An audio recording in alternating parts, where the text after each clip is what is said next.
Well, what's up again there, guys? Brian here, the Three Topics Gamer, here to give you another episode of my Worst to Best series, and this will be the first of 10 episodes that I have planned for 2020. And this time we'll be tackling the very expensive Assassin's Creed franchise. Now, before I begin, if you haven't already, please give this video a thumbs up, and don't forget to press that subscribe button to help grow the channel, because every subscription does help us to get closer to our goal.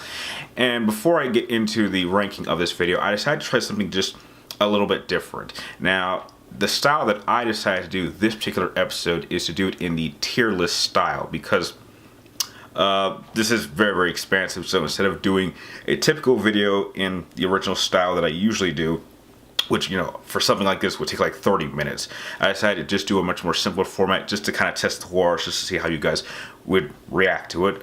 Because out of the 10 worst to best episodes that I have planned for this year, only 2 of them are done in this style. So for those of you that are a bigger fan of the traditional style, don't worry, there are more videos like that will be coming out this year. But I just wanted to test this out just to see how it goes. So we're going to jump right into the tier listing of this video right about now. And as you can see by the bottom, there are 12 installments.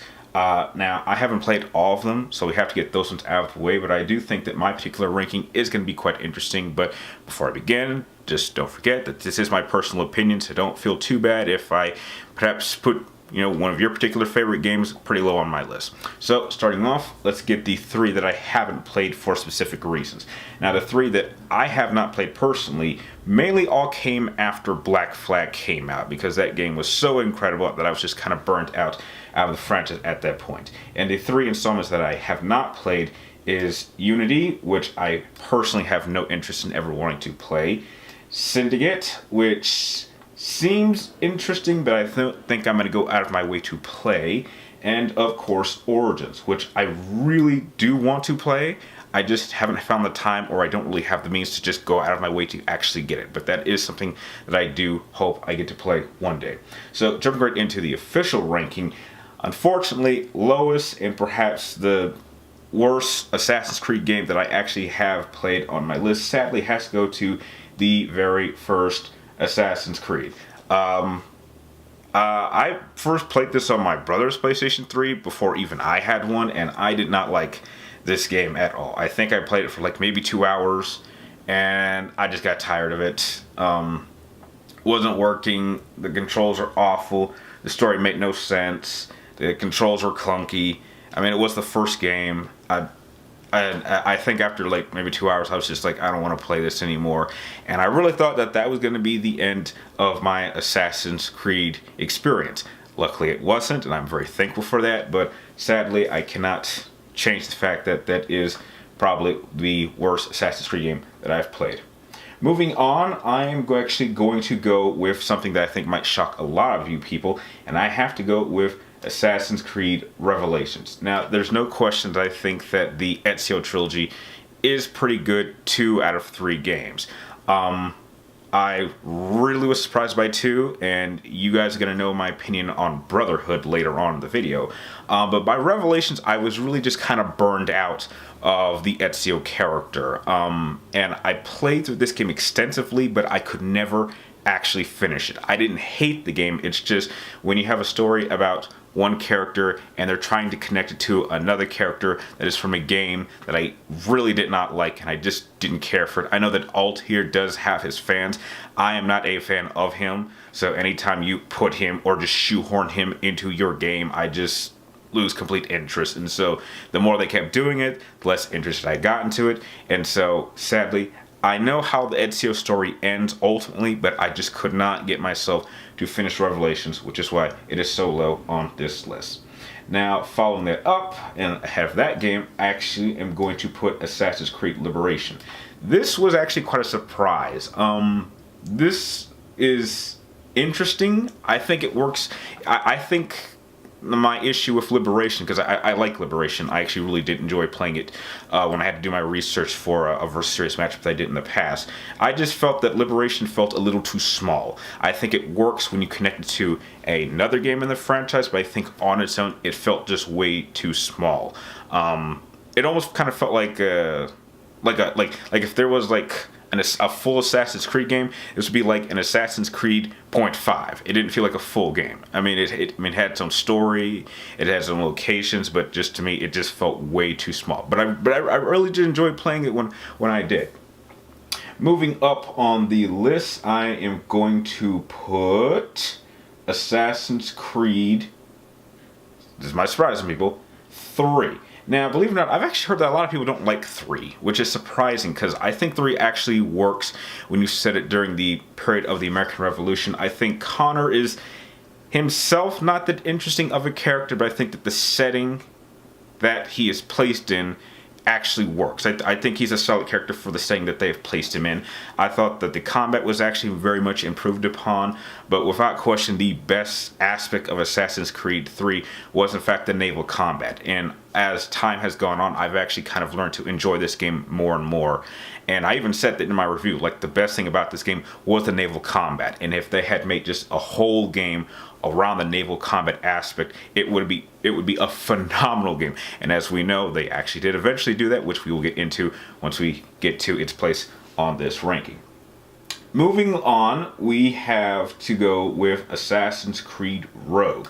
I really was very impressed with this game. Now, not just the fact that it, pretty much like game mechanic wise, it is a carbon copy of Assassin's Creed 4, which I ultimately really, really love. But I absolutely love the setting. I mean, we spend so much time focusing on the assassins, we never really get a chance to see the Templar side of this conflict. I think that more games, or I really would be happy if they made a whole game where we actually are focusing on the Templars. So to see an Assassin's Creed member, or technically, a Brotherhood member, kind of see how the Brotherhood is kind of like not really as good as we all have been shown to expect, and then he crosses over, I think made for a very, very compelling story. I love how it kind of leads into Assassin's Creed 3. I love how they do that, and it even has its connections to another Assassin's Creed game, which I really, really enjoyed. I think it made it the perfect crossover game between two solid installments in this franchise, which is why I have to place it in its spot on this list. Next was a game I was not expecting to really enjoy as much as I did, and that is going to be Assassin's Creed Odyssey. This is the game that brought me back to the franchise. After taking a break after Assassin's Creed 4, avoiding, Unity, Syndicate, and Origins, I was really, really hesitant to go into Odyssey. I'm glad I did. Odyssey is an incredible reboot of the series. I absolutely love the new mechanical system. The story was very, very expansive. I loved its setting. I was hoping we would get something in that sense. And it doesn't quite feel too much like a traditional Assassin's Creed game, and I think that's what I like about it. It is much more action-orientated. There's much more of an RPG aspect to it. Just phenomenal game. I don't know what the next installment is going to be about. Some say it might take place in feudal Japan, but if it does, I want to incorporate a good amount of the game mechanics from that game. That is where I definitely see the future of this franchise going. Alright, now the next installment is going to surprise a lot of people because a lot of people do consider this their favorite installment in the franchise. But I'm afraid going to have to put that next installment is going to have to be Assassin's Creed 2. Now, let me fix that. Now, after really despising Assassin's Creed 1, I was hesitant about Assassin's Creed 2. I thought I was going to hate it. I didn't even want to play it at first, but my brother convinced me to give it a chance. I did. I'm thankful for that. Assassin's Creed 2 did everything right. That is the game that made me an Assassin's Creed fan, and that was the game that solidified that Ezio would probably always be my favorite Assassin's Creed character in the franchise, which he is to this day. The story was fantastic. I love his development as, becoming from just this this crazy teenager into becoming this ultimate badass killer assassin. I love how he avenges his family. I love how they incorporate the Apple of Eden. Just an absolutely incredible game. This is easy. Like if anyone was interested in giving this franchise a try, if you needed a recommendation for the first game that anyone should play if you want to start playing this franchise, that is the game I would absolutely recommend over any other game, which is why I think it's a good place to put on this list. Now, the next installment is actually just something I think is even better than 2 that a lot of people don't think so, which is I'm surprised about it, and that is Assassin's Creed Brotherhood. Brotherhood, in my opinion, is by far the best in the Ezio Trilogy. We really get to see Ezio at his absolute maximum potential. He becomes a master assassin. I love the new setting. It is a much more bigger map. The combat was very much improved upon, but without question, the best aspect of Brotherhood is the ability to recruit assassins and have them fight alongside you. I cannot tell you how, I can't believe I'm using this word, giddy I get when I am surrounded by enemies. It looks like I'm in trouble, but with the raising of my hand, my whole crew of badass assassins just comes out of nowhere and just kills everybody on the screen. And to know that I trained these assassins, and I just love the graduation scene when you actually start elevating and leveling up your assassins, and you can send them on all these kind of cool little assignments. This is really, I think, the Ezio Trilogy at its best. I really like the villain. I think the villain, I can't remember his name. His name just like escapes me, but if I ever someone said it, I would immediately recognize it. I think he's the best villain for Ezio out of the whole trilogy. I absolutely love the finale. I even like the aspects in which they incorporated Desmond, which I don't even like Desmond as a character in general, but I think that he's the most tolerable in this particular game, and I absolutely love it. I would love to do a let's play of it. It's probably the one entry in the Ezio Trilogy I would absolutely love to play over and over again, which is why I place it so high on this list. So now that that's out of the way, there's only one installment left, which is by far my favorite Assassin's Creed game of all time, and that has to be Assassin's Creed 4 Black Flag.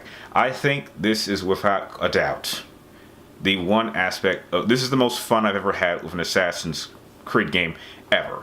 I mean, as cool as it is to be a badass assassin like Ezio and to train my assassins and to have them fight alongside you, there is nothing more fun than being a pirate and not following the the Brotherhood's rules, but playing by my own rules. The naval combat is by far the heart and soul of this game, and it is the most fun aspect. Now, there's a good amount of fighting to do on land, there's a good amount of assassinating, there's a good amount of hunting, but I think the naval combat aspect and this, I think Connor is perhaps, in my opinion, the most enjoyable character out of the franchise to just want to be. Now, Ezio is by far my favorite assassin, but Connor I think is just the most fun to play it with.